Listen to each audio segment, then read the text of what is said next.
এই কর্মসূচি খাল খনন কর্মসূচি এবং বৃক্ষরোপণ কর্মসূচিতে প্রধান অতিথি হিসেবে উপস্থিত আছেন বাংলাদেশ জাতীয়তাবাদী যুবদল কেন্দ্রীয় নির্বাহী কমিটির সাবেক ভারপ্রাপ্ত সাধারণ সম্পাদক জনাব শফিকুল ইসলাম মিল্টন। উপস্থিত আছেন ঢাকা মহানগর উত্তর যুবদলের সংগ্রামী যুগ্ম আহ্বায়ক আবু সালেহ আহমেদ চৌধুরী মানিক। আমাদের মাঝে উপস্থিত আছেন কাপুর থানা যুবদলের সম্মানিত সদস্য সচিব হাফিজুল ইসলাম বাবু, যুগ্ম আহ্বায়ক শাহিন, তারপর পারভেজ, রাশেদ এবং আমাদের মাঝে উপস্থিত আছেন কাপুর থানা বিএনপির সম্মানিত যুগ্ম আহ্বায়ক এবং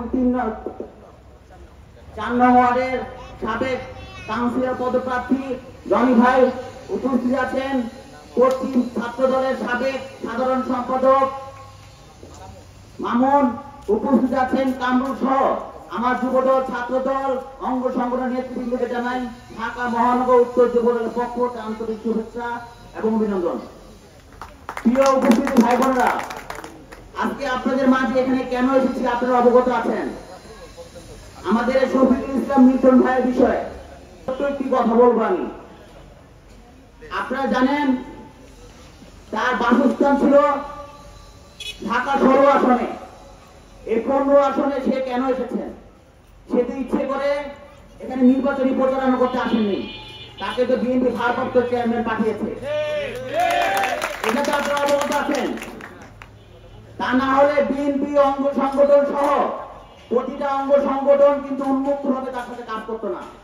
অবশ্যই আমাদের বিএনপি ভারপ্রাপ্ত চেয়ারম্যান জনাব তারেক রহমান ওনাকে সিগন্যাল দিয়েছে, তাই বলে সে 15 আসনে এসে জনগণের মাঝে জনগণের সাথে থেকে কাজ করার একেবারে সুযোগ তিনি পেয়েছেন এবং প্রতিনিয়ত সে কাজ করছেন। আমি গত 1-1.5 মাস আগে আমাদের মহানগরের কনভেনার সহ আমি সহ শাহরাপাড়া ওনার একটা প্রোগ্রামে আমাদের বিএনপি অঙ্গ সংগঠনের একটি প্রোগ্রামে এসেছিলাম 10 জুলাই এবং সেদিন ঘোষণা দিয়ে গিয়েছিলাম যে যুবদল সহ, যেহেতু আমি যুবদলের সদস্য সচিব, যুবদল প্রতিনিয়ত আমাদের এই শফিকুল ইসলাম মিল্টন ভাইয়ের সাথে কাজ করবেন।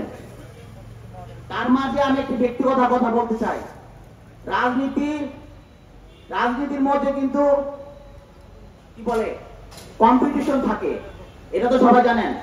একজন যদি ওয়ার্ডের প্রেসিডেন্ট কাজ করে, সেক্রেটারি চায় তার চেয়ে ভালো করে কাজ করার জন্য, এবং নেক্সট যদি প্রতিদ্বন্দ্বী থাকে সে চায় তার চেয়ে ভালো করে কাজ করার জন্য।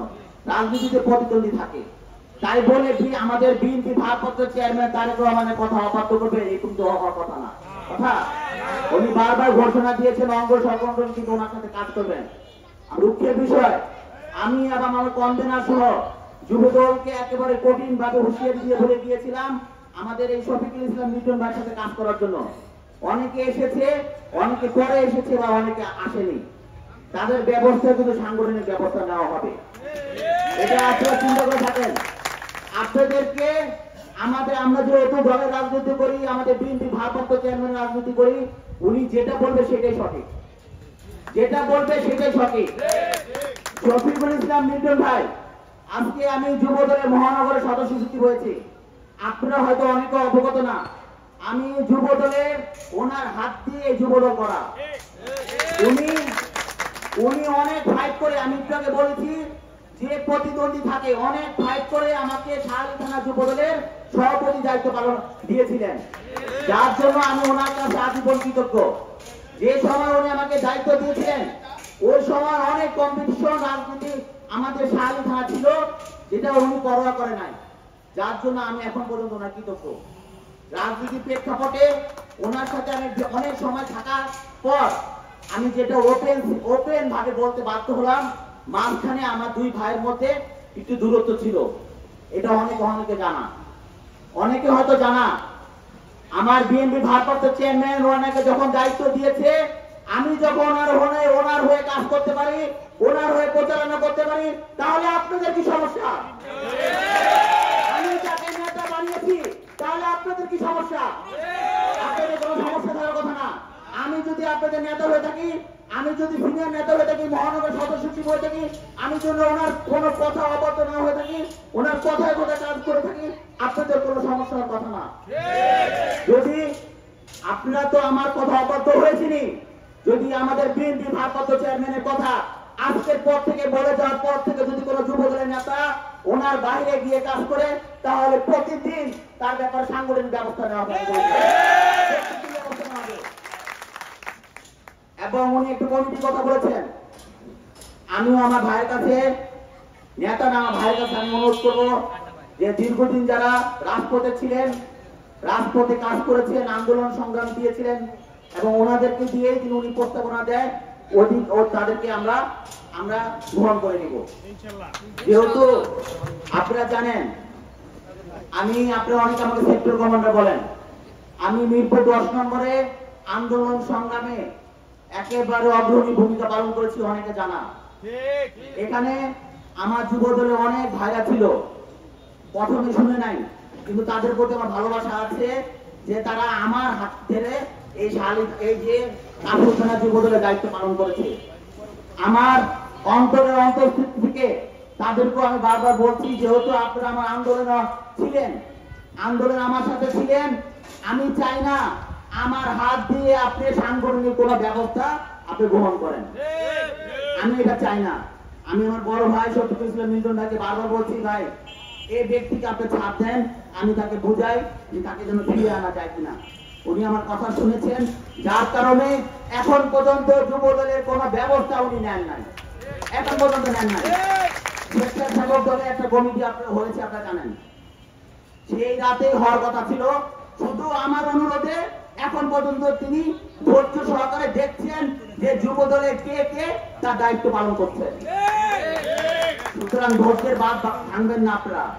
এখানে মোবারক আছে, মোবারক আমার সাথে ঢাকা গুলি খেয়েছিল, আমি মোবারকের বাসায় গিয়েছিলাম, আমাদের বিএনপি ভারপ্রাপ্ত চেয়ারম্যান জনাব তারেক রহমানের সাথে কথা বলে দিয়েছি, উনি আশ্বাস দিয়েছেন উনি চিকিৎসা সেবা দিবেন। উনি আগে সিঙ্গাপুর থাইল্যান্ডে আছে, আমার সাথে যাওয়ার সময় কথা হয়েছিল।